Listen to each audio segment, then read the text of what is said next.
KaraokeBooks. Crime and Punishment. Fyodor Dostoevsky. Translated by Constance Garnett. Chapter 38. The same day, about 7 o'clock in the evening, Raskolnikov was on his way to his mother's and sister's lodging, the lodging in Bakaleyev's house which Razumihin had found for them. The stairs went up from the street.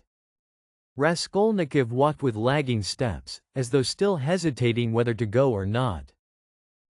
But nothing would have turned him back, his decision was taken. Besides, it doesn't matter, they still know nothing, he thought, and they are used to thinking of me as eccentric. He was appallingly dressed, his clothes torn and dirty, soaked with a night's rain. His face was almost distorted from fatigue, exposure, the inward conflict that had lasted for 24 hours. He had spent all the previous night alone, God knows where. But anyway, he had reached a decision. He knocked at the door, which was opened by his mother. Dunya was not at home. Even the servant happened to be out. At first Pulcheria Alexandrovna was speechless with joy and surprise. Then she took him by the hand and drew him into the room. "Here you are," she began, faltering with joy. "Don't be angry with me, Radya, for welcoming you so foolishly with tears. I am laughing, not crying." "Did you think I was crying?" "No, I am delighted, but I've got into such a stupid habit of shedding tears. I've been like that ever since your father's death. I cry for anything. Sit down, dear boy, you must be tired, I see you are. Ah, how muddy you are. I was in the rain yesterday, mother," Raskolnikov began. "No, no," Pulcheria Alexandrovna hurriedly interrupted. "You thought I was going to cross-question you in the womanish way I used to. Don't be anxious, I understand it all. Now I've learned the ways here, and truly I see for myself that they are better.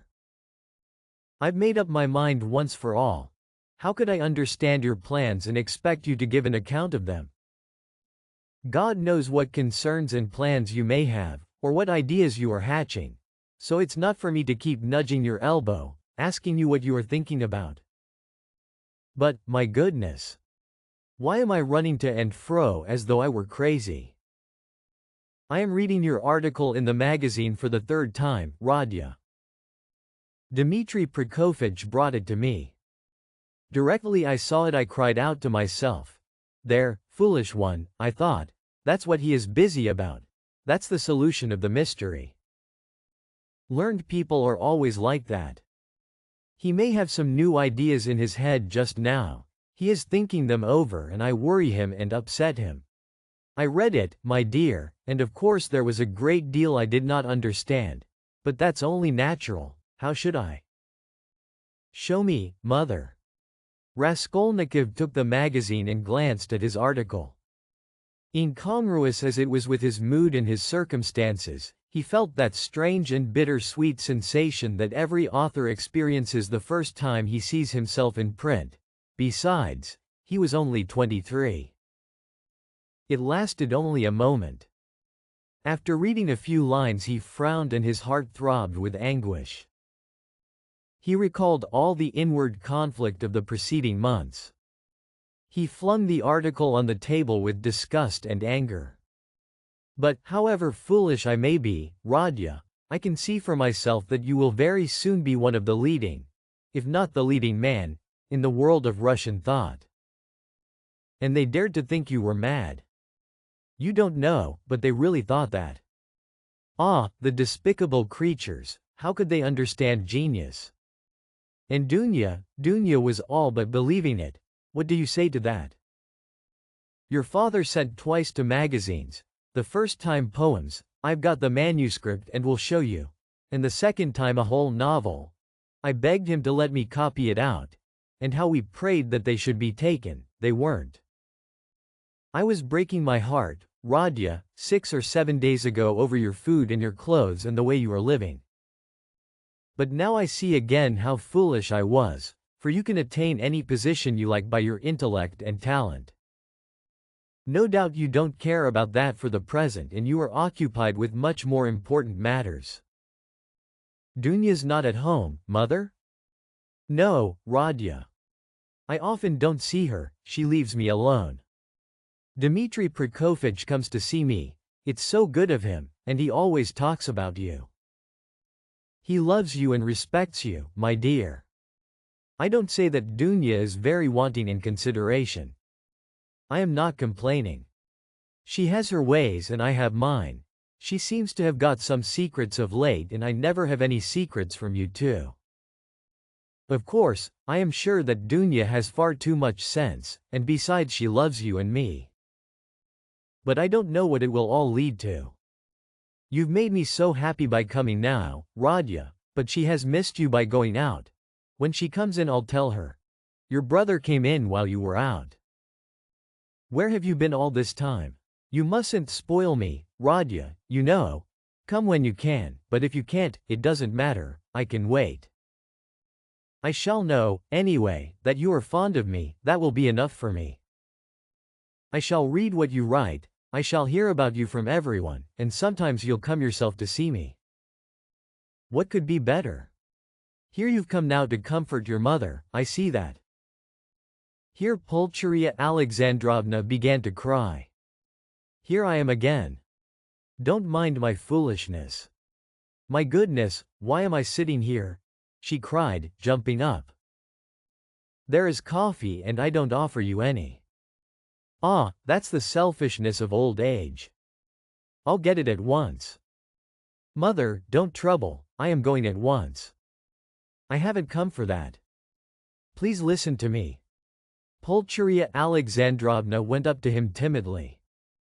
Mother, whatever happens, whatever you hear about me, whatever you are told about me, will you always love me as you do now? He asked suddenly from the fullness of his heart, as though not thinking of his words and not weighing them. Radya, what is the matter? How can you ask me such a question? Why, who will tell me anything about you? Besides, I shouldn't believe anyone, I should refuse to listen. I've come to assure you that I've always loved you and I am glad that we are alone, even glad Dunya is out, he went on with the same impulse. I have come to tell you that though you will be unhappy, you must believe that your son loves you now more than himself, and that all you thought about me, that I was cruel and didn't care about you, was all a mistake. I shall never cease to love you. Well, that's enough. I thought I must do this and begin with this. Pulcheria Alexandrovna embraced him in silence, pressing him to her bosom and weeping gently. I don't know what is wrong with you, Radya, she said at last. I've been thinking all this time that we were simply boring you and now I see that there is a great sorrow in store for you, and that's why you are miserable. I've foreseen it a long time, Radya. Forgive me for speaking about it. I keep thinking about it and lie awake at nights. Your sister lay talking in her sleep all last night, talking of nothing but you. I caught something, but I couldn't make it out. I felt all the morning as though I were going to be hanged, waiting for something, expecting something, and now it has come. Radya, where are you going? You are going away somewhere? Yes. That's what I thought. I can come with you, you know, if you need me. And Dunya, too. She loves you dearly, and Sofia Semyonovna may come with us if you like. You see, I am glad to look upon her as a daughter even. Dmitri Prokofyevich will help us to go together. But where? Are you going? Goodbye, mother. What, today? She cried, as though losing him forever. I can't stay, I must go now. And can't I come with you? No, but kneel down and pray to God for me. Your prayer perhaps will reach him. Let me bless you and sign you with the cross. That's right, that's right. Oh, God, what are we doing? Yes, he was glad, he was very glad that there was no one there, that he was alone with his mother. For the first time after all those awful months his heart was softened. He fell down before her, he kissed her feet and both wept, embracing. And she was not surprised and did not question him this time. For some days she had realized that something awful was happening to her son and that now some terrible minute had come for him. "Radya, my darling, my firstborn," she said sobbing, "now you are just as when you were little. You would run like this to me and hug me and kiss me. When your father was living and we were poor, you comforted us simply by being with us, and when I buried your father, how often we wept together at his grave and embraced, as now. And if I've been crying lately, it's that my mother's heart had a foreboding of trouble. The first time I saw you, that evening, you remember, as soon as we arrived here, I guessed simply from your eyes. My heart sank at once, and today when I opened the door and looked at you, I thought the fatal hour had come. Radya, Radya, you are not going away today? No. You'll come again? Yes. I'll come. Radya, don't be angry, I don't dare to question you. I know I mustn't. Only say 2 words to me. Is it far where you are going? Very far. What is awaiting you there? Some post or career for you? What God sends. Only pray for me. Raskolnikov went to the door, but she clutched him and gazed despairingly into his eyes. Her face worked with terror. Enough, mother, said Raskolnikov, deeply regretting that he had come. Not forever, it's not yet forever? You'll come tomorrow? I will, goodbye. He tore himself away at last. It was a warm, fresh, bright evening. It had cleared up in the morning. Raskolnikov went to his lodgings. He made haste. He wanted to finish all before sunset. He did not want to meet anyone till then. Going up the stairs he noticed that Nastasia rushed from the samovar to watch him intently. Can anyone have come to see me? He wondered. He had a disgusted vision of Porfiry. But opening his door he saw Dunya. She was sitting alone, plunged in deep thought, and looked as though she had been waiting a long time. He stopped short in the doorway. She rose from the sofa in dismay and stood up facing him. Her eyes, fixed upon him, betrayed horror and infinite grief. And from those eyes alone he saw at once that she knew. Am I to come in or go away? He asked uncertainly. I've been all day with Sofia Semyonovna. We were both waiting for you. We thought that you would be sure to come there. Raskolnikov went into the room and sank exhausted on a chair. I feel weak, Dunya, I am very tired, and I should have liked at this moment to be able to control myself. He glanced at her mistrustfully. Where were you all night? I don't remember clearly.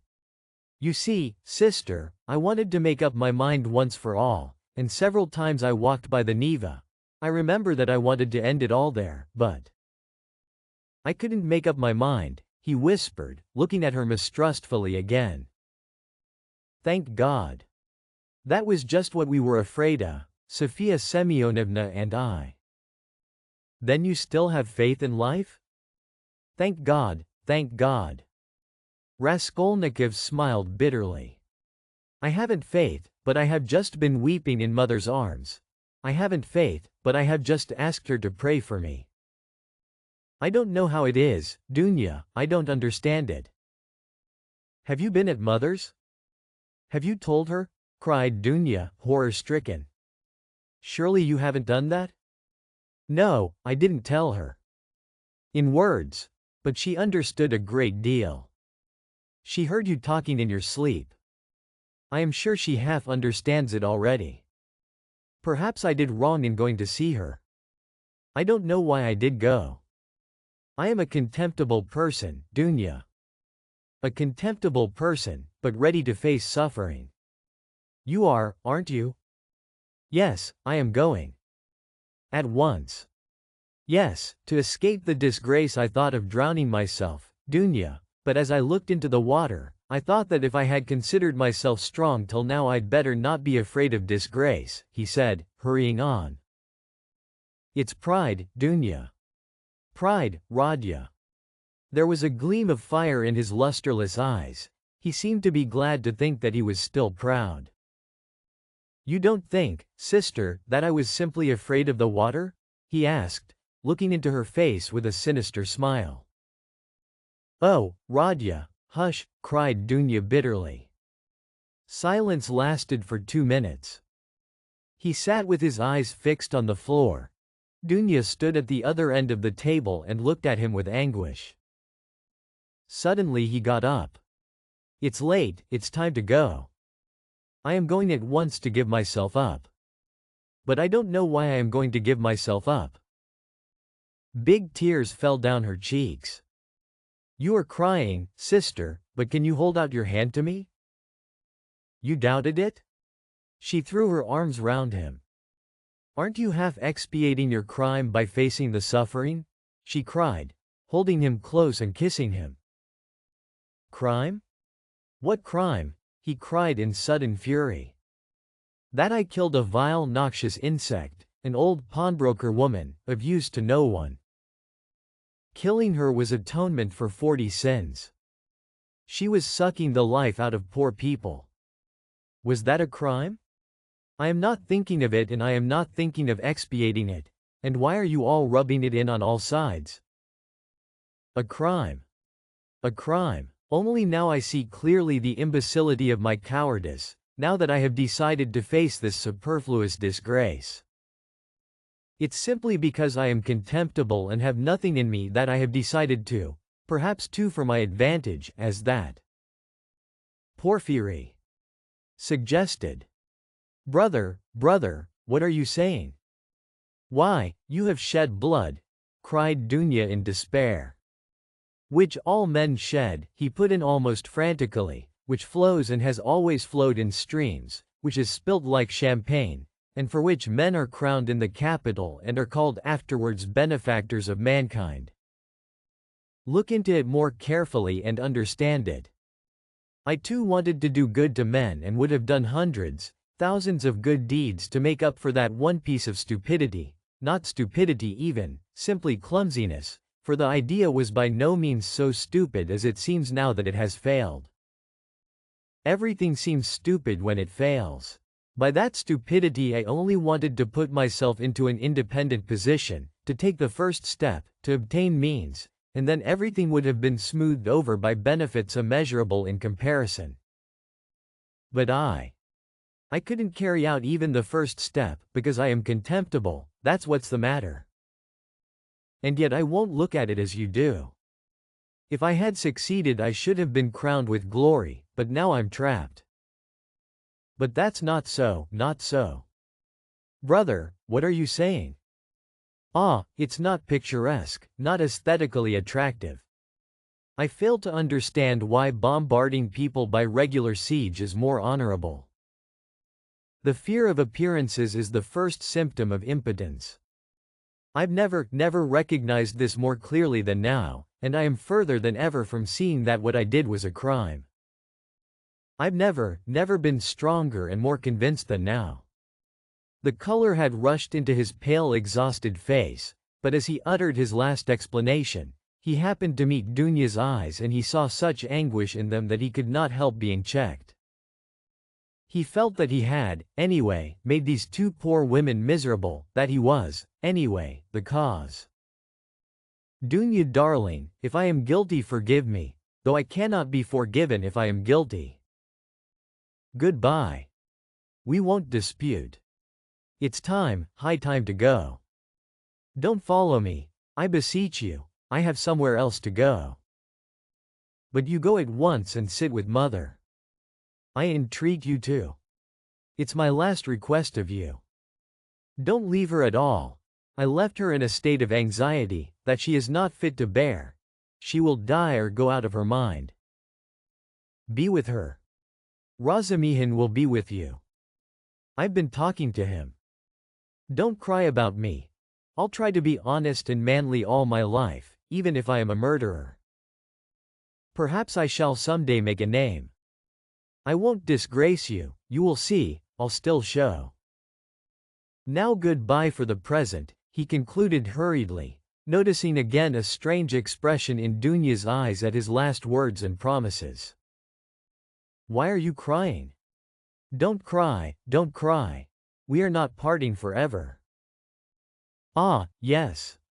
Wait a minute, I'd forgotten.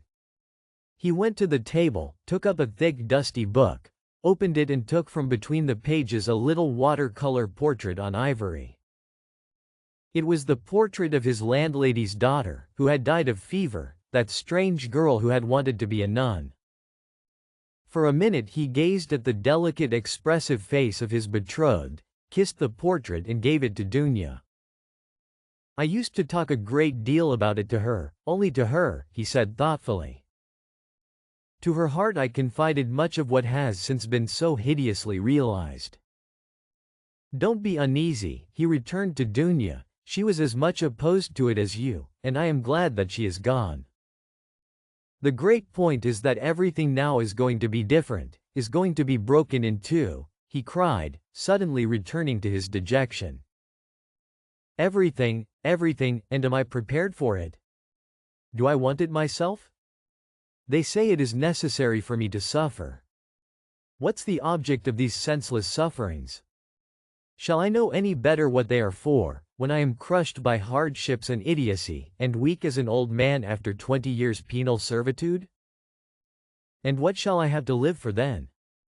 Why am I consenting to that life now? Oh, I knew I was contemptible when I stood looking at the Neva at daybreak today. At last they both went out. It was hard for Dunya, but she loved him. She walked away, but after going 50 paces she turned round to look at him again. He was still in sight. At the corner he too turned and for the last time their eyes met, but noticing that she was looking at him, he motioned her away with impatience and even vexation, and turned the corner abruptly. I am wicked, I see that, he thought to himself, feeling ashamed a moment later of his angry gesture to Dunya. But why are they so fond of me if I don't deserve it? Oh, if only I were alone and no one loved me and I too had never loved anyone.